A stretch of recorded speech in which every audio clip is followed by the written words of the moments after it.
Bismillahirrahmanirrahim. Sekarang kita bahas tentang bab husnudzon atau suudzon. Ini babnya sering diucapkan, sering didengar, sering diperbincangkan, sering jadi status dan seterusnya. Tapi kita di sini akan bahas lebih secara spesifik dan aplikatif contohnya. Ya, husnudzon dan suudzon ini sangat berpengaruh kepada kebersihan hati, kepada sikap hidup, dan kepada penentuan dari akhir hidup seseorang. Itu sangat ditentukan oleh zonnya. Jadi orang bahagia tidaknya ternyata sangat ditentukan oleh ini. Akhir hidup orang juga sangat ditentukan oleh zon yang ada dalam hatinya. Kita melihat di sini, perhatikan Imam Ghazali dalam kitab Ihya Ulumuddin menyebutkan. Jadi husnudzon kepada siapa? Jawabannya adalah kepada siapa saja tanpa terkecuali. Kepada makhluknya Allah, bahkan kepada Allah. Ya. Dalam sebuah kitab disebutkan, jadi ada sebuah ulama dimimpikan. Ulama ini namanya Yahya bin Aksam. Yahya bin Aksam ini beliau wafat. Setelah wafat, beliau ditanya sama orang, ya sama temannya atau sama saudaranya, kerabatnya, "Ma fa'alallahu bika, wahai Yahya bin Aksam, apa yang Allah perbuat kepadamu?" Beliau menjawab, "Subhanallah, saya itu ketika saya meninggal dunia, itu saya merasa dihadapkan di hadapan Allah. Auqafanillahu baina yadayhi." Jadi saya itu sama Allah disidang bahasanya gitu kan. Di depan saya itu saya disidang sama Allah dan Allah menyebutkan saya begini, nyebut nama saya begini, "Ya Syaikhussu, wahai ulama yang jelek," gitu. "Fa'alta wa fa'alta, kamu telah berbuat jelek ini, jelek ini, jelek ini." Maka saya takut, fa akhadhani minar ru'b, dan saya itu sangat takut sekali dengan ucapan Allah seperti itu, dengan firman Allah. Tsumma qultu, lalu kemudian saya ngomong begini kepada Allah, "Ya Rabb, ma hakadza huddithu anka." Tidak seperti inilah saya mendapatkan berita tentang sifat-Mu ya Allah. Ma hakadza huddithu anka. Tidak beginilah saya mendapat hadis tentang Engkau ya Allah. Faqala wa ma hudditsta ani, engkau mendapatkan berita tentangku tentang apa? Engkau mendapatkan berita tentang aku bagaimana? Nah, gitu. Lalu beliau mengatakan, faqultu haddatsana Abdul Razzaq an Ma'mar an Zuhri an Anasin an nabiyyika Muhammadin sallallahu alaihi wasallam an Jibril alaihi salam annaka qulta, saya dapat hadis bahwa engkau berfirman begini, "Ana inda dhanni abdi." Saya tergantung persangka hambaku. "Falyadhun nabi masya'a," maka tergantung hambaku menyangka kepadaku apa yang dia kehendaki. Ana inda dhanni abdi bi, khusus zon hamba kepada Allah, bukan firasatmu sendiri untuk kepentinganmu sendiri. Saya nyangka lulus kok nggak lulus, ya itu kan persangkaanmu. Tapi kalau kamu menyangka saya meyakini Allah akan mengampuniku, Allah mengampunimu. Saya meyakini Allah akan memuliakan saya, Allah muliakan kamu. Itu pasti Sahih Bukhari. Nah, ini termasuk keterangannya. Wa kuntu adzunnu bika alla tu'adzibani, dan saya itu menyangka engkau ya Allah tidak menyiksaku ya Allah. Nah, gitu. Hadisnya kan sudah jelas. Ana inda dhanni abdi falyadhunna bima syaa. Maka kata Allah bagaimana? Faqala Allah azza wa jalla, maka Allah berfirman, "Shadaqa Jibril wa shadaqa Nabi wa shadaqa Anas wa shadaqa Ma'mar wa shadaqa Zuhri wa shadaqa Abdul Razzaq wa shadaqta." Dan kamu betul. Qala fa'ulbistu wa masya baina yadayya alwildanu ilal jannati faqultu yalaha min farhah. Akhirnya gara-gara hambanya ini bersangka baik kepada Allah, akhirnya beliau tidak disiksa oleh Allah. Loh gitu. Ya Allah, saya menyangka Engkau menyiksaku ya Allah. Sudah selesai. Kan gitu ya. Kita punya hadis ini. Sudah. Maka sekarang itu zon kepada Allah. Jadi kalian juga begitu, ulama semuanya dalam sebuah hadis sahih, la yamutan ahadukum illa wa huwa yuhsinu dzanna billah, hadis itu. Jangan sampai kamu mati sebelum kamu berhusnudzon kepada Allah. Ulama mengatakan kalau masa hidup khauf dan roja 50-50. Tapi kalau sudah meninggali ajal itu rojaknya lebih tinggi lagi, 90 atau 70. Tapi itu ada khaufnya. Karena Rasulullah pernah berkunjung kepada seorang sahabat, "Gimana keadaanmu?" "Ya Allah, demi Allah saya ini takut dosaku, tapi juga saya berharap rahmat Allah." Kata Rasulullah, "Demi Allah, orang yang dalam posisi mau meninggal dunia kok hatinya ada dua, takut azab tapi juga mengharap rahmat Allah, maka Allah akan berikan rasa aman dari yang dia takuti dan Allah akan memberikan harapan yang dia kehendaki." Nah, gitu. Jadi kamu juga jangan sampai lost, nggak punya takut sama Allah, nggak boleh. Sekarang zon kepada manusia, perhatikan nih kira. Qala Imam Syafi'i radhiyallahu anhu, man ahabba an yakhtimallahu lahu bil khairi falyuhsiniz dzanna bin nas. Kalau orang itu mau dijadikan Allah akhir hayatnya baik, husnul khotimah, syaratnya apa? Harus husnudzon kepada manusia. Jangan sering suudzon. Bahaya. Itu yang tahu hati kita sendiri. Husnudzon ni matlubun walau bil asi. Husnudzon itu diperlukan meskipun kepada orang yang ahli maksiat. Meskipun ahli maksiat, husnudzon. Hatta itlaba husnudzoni fi mas'alatin fiqhiyah. Meskipun dalam masalah fikih, dalam masalah fikih tetap husnudzon. Ya, haitsu yaqulu sahibu Sifati Zubat, dalam kitab Zubat disebutkan wa in tanahnahal imamu fabada harfani fal aula dawamul iqtida. Kalau imam itu ada tanahna gitu ya, meskipun sampai muncul 2 huruf harus husnudzon, tetap ikut aja, jangan mufaraqah. Ini kata Zubat. Ya, sekarang dalam kitab Tuhfatul Ahbab disebutkan, dalam kitab Tuhfatul Ahbab disebutkan sahibu husnudzon la yakhibu wa in akhta'a. Orang yang senantiasa husnudzon itu enggak akan kecewa meskipun salah. Jadi bahasanya begini, orang yang husnudzon itu benar meskipun salah. Dan orang suudzon itu salah meskipun benar. Kok bisa gimana? Habisin contohnya gini aja supaya enggak lama-lama. Ya, ini contohnya begini. Ini contohnya sekarang ada contohnya. Jadi husnudzon itu benar meskipun salah. Suudzon itu salah meskipun benar.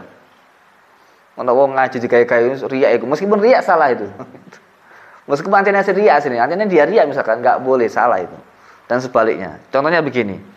Dulu itu dalam kitab Nafahatun Nasim Al-Hajiri disebutkan, dulu itu di sebuah tempat itu ada gambar kuburan, ada kuburan. Dan ahli warga sekitar menyangka kuburan itu adalah kuburannya wali besar. Gitu.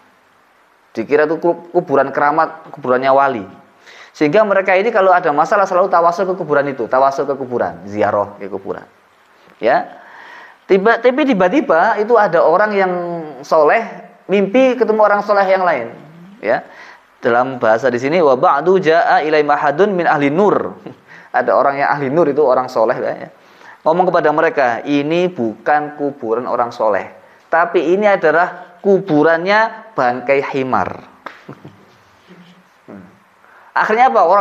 Orang warga buktikan benar apa enggak dikeduk itu, digali kuburannya, fahafaruhu wa fanabashuhu, digali, lalu kemudian betul mereka ini betul mendapati itu adalah kuburannya bangkai himar. Tapi warga-warga sekitar kalau punya hajat ke kuburan itu hasil gitu. Kenapa? Ya kan?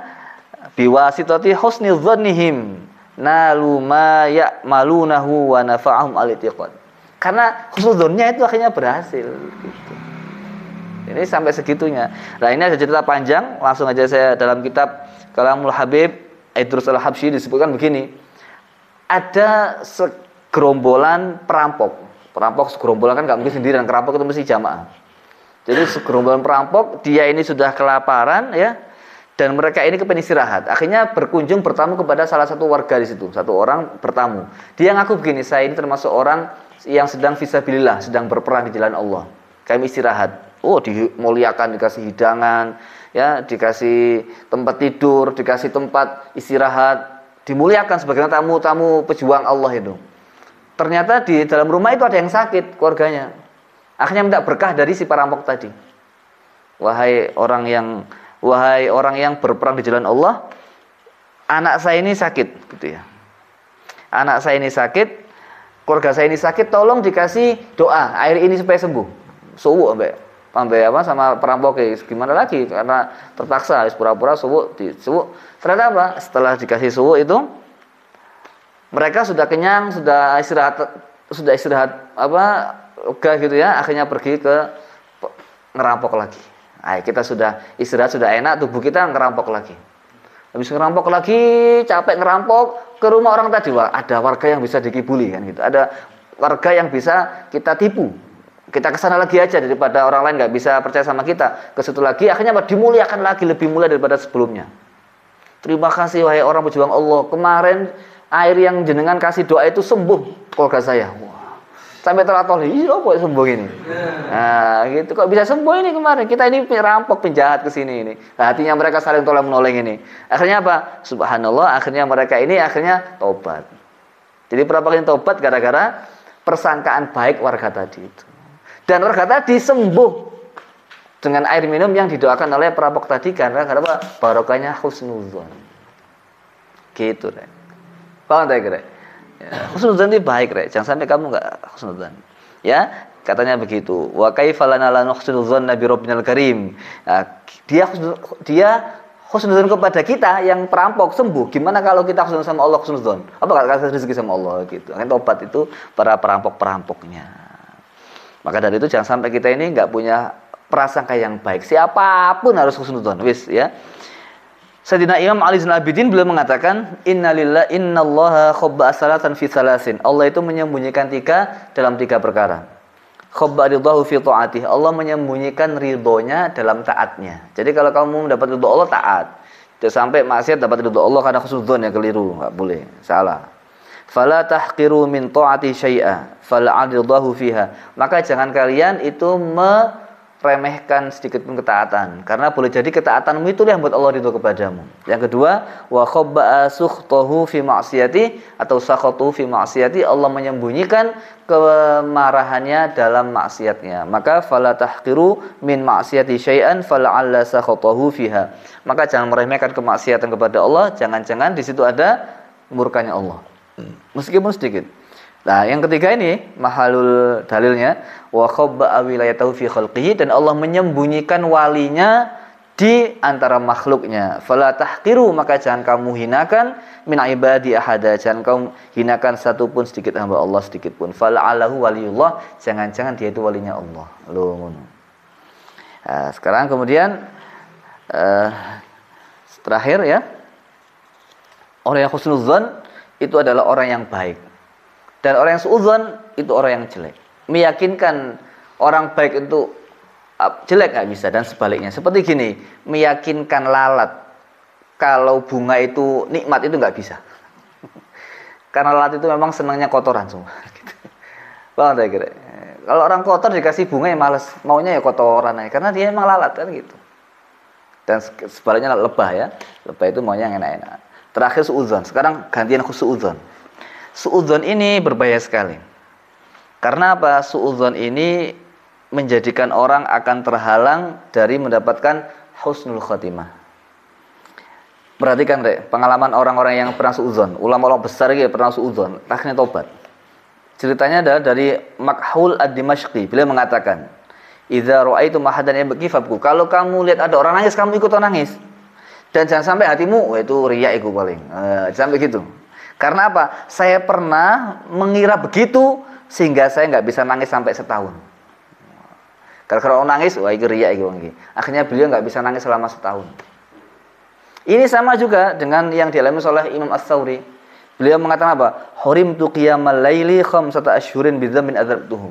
Saya dihalangi Allah nggak bisa sholat malam tahajud selama 5 bulan gara-gara dosa yang saya lakukan. Dosanya apa? Kata, wa ma zakadzam, apa dosa itu? Saya melihat laki-laki menangis, lalu hati saya mengatakan ini orang riya ini. Gitu. Imam Syafi'i kan terkenal, syakautu ila waqi'in su'a hifzi fa arsyadan dzikr ma'asi. Itu asbabul wurudnya itu yang dia dapat ya. Itu kan mengadu, "Wahai yang Waqi', saya ini enggak bisa qiyamul lail." Kenapa? Oh, kamu dosa itu. Ada dosa. Itu sayanya disampaikan. Lalu Imam Syafi'i kan dosanya sedikit. Atau enggak punya dosa, mikir dosa apa ya saya? Mikir-mikir lama itu. Apa ya saya mikir-mikir, oh iya ya, saya pernah lihat orang di masjid nangis, lalu hati saya, kenapa dia nangis di masjid? Nangis di rumah kan lebih bagus. Itu. Akhirnya beliau nggak bisa qiyamul lail. Itu. Nah, ini orang-orang hebat bisa ngerti dosanya apa. Nek kita kakek dosa bingung sing ndi dosane. Ya, itu. Ya, jadi suudzon itu boleh kalau untuk dirinya sendiri, tapi kalau untuk orang lain nggak boleh suudzon. Wallahu a'lam bishawab.